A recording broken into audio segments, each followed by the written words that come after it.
Hi, welcome to this video, and this video is really about measuring the total antioxidative capacity, or sometimes called the total antioxidative status of materials. By materials, it could be human samples, for example, it could be food samples.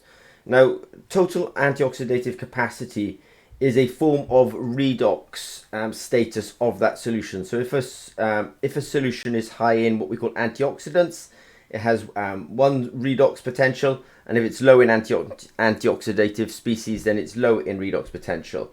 So today this video is kind of in a mix between what is, let's say, total antioxidative capacity slash total antioxidative status slash redox, and how we actually measure it at ZP on the SenseItAll platform.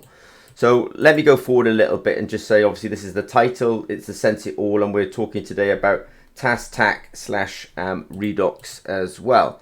These three sort of properties are essentially linked to one another. The first thing to say is that what you will need in order to measure total antioxidative capacity is the SenseItAll app. This is available on the Google Play Store, and it's also available on the Apple App Store.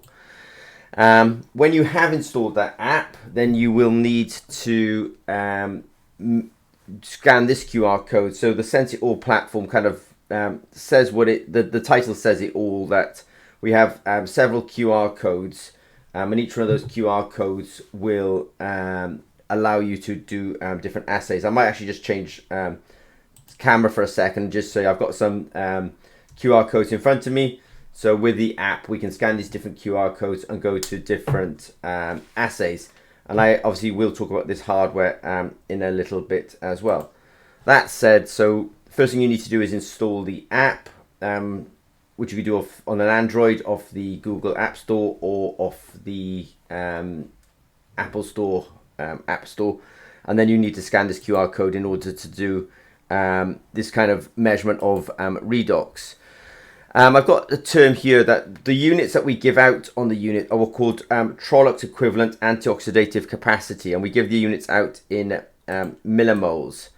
So what we're doing is the term redox or antioxidative capacity is a kind of property of the solution. There's not one analyte that is or one material within the solution that gives you the redox potential. It's actually a kind of a sum of all species in the solution.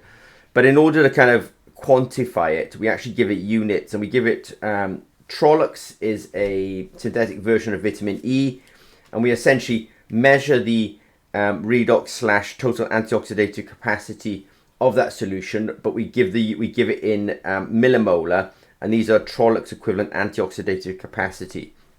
And I'll give you I'll show Redox in a short while.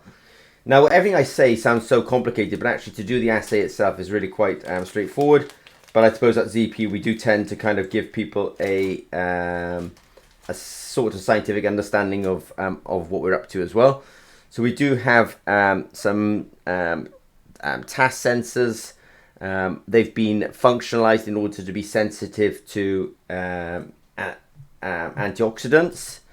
So you have your sample, it could be a human sample or it could be a food sample, and it's sort of, if it's high in antioxidants, when it comes to human health, being high in antioxidants is considered to be potentially a good thing, because you have the ability to kind of fight damage, and you have, that would be DNA damage, or you have the ability to fight sort of viral damage, bacterial damage, etc.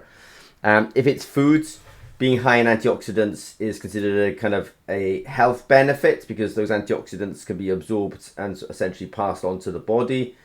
And it also, being high in antioxidants also allows you to kind of predict shelf life.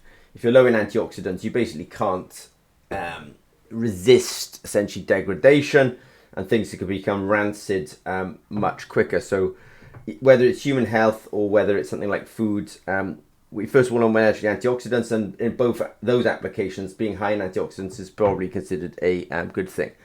So you have your sample, we have the sensor that we have functionalized to be sensitive to those antioxidants, and you put about a 50 microliter, let's say, sample onto the sensor. So you have something I haven't mentioned is I'm talking about antioxidants a lot, but the sort of the species that would otherwise reduce the antioxidative capacity of a solution are actually ROS, reactive oxidative species. So in order to detect the antioxidants, we actually are able to measure the ROS using a species called ABTS. If part of validation is then we will have reacted it with molecules like Trollocs, which is a classic antioxidant, so that we can understand then, or rather we can validate and calibrate. But when I say calibration, I should say that the calibration of the TAS sensor takes place in our factory through our manufacturing, and it's not an on-site calibration. So there's a reaction between the functionalized biosensor and the antioxidant. In this case, I'm suggesting it's Trollocs, and we get an electrochemical signal. Now on your phone, you actually get a result for antioxidative capacity on your phone. You get it in millimolar. So if you download the app, either off the Google Play Store or the Android App Store, and then you scan the TAC QR code that was at the beginning of this video, you will get a result on your phone when you run this assay. But also know that the raw data is also going to the cloud as well. And this means that if we're ever querying it, or there's ever like a problem or concern, we can actually go to the cloud and essentially dig into it and find out what's going on.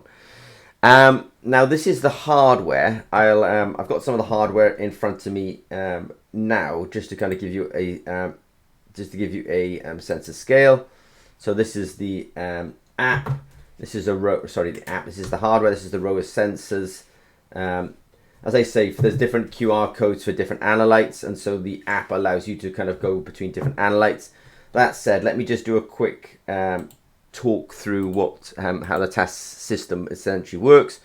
So we have a sensor which goes into the hardware.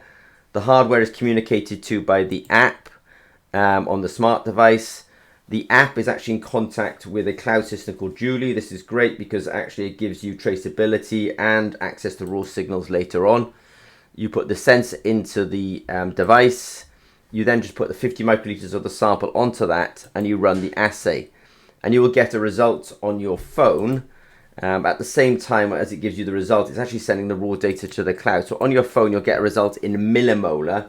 These millimolar are really Trollocs equivalent. So if you get like 1 millimolar result, it says, right, the antioxidative capacity / redox properties of that solution are equivalent to 1 millimolar of Trollocs. 2 millimolar, 2 millimolar. So that's what the units actually mean. As I say, the raw data actually goes to the cloud, and you can share that quite easily with your colleagues, because if they've got a Julie account, which are free to open, you can just, if you know their email address, you can just invite them through the cloud system to look at the data. And there's also an API system built in here as well.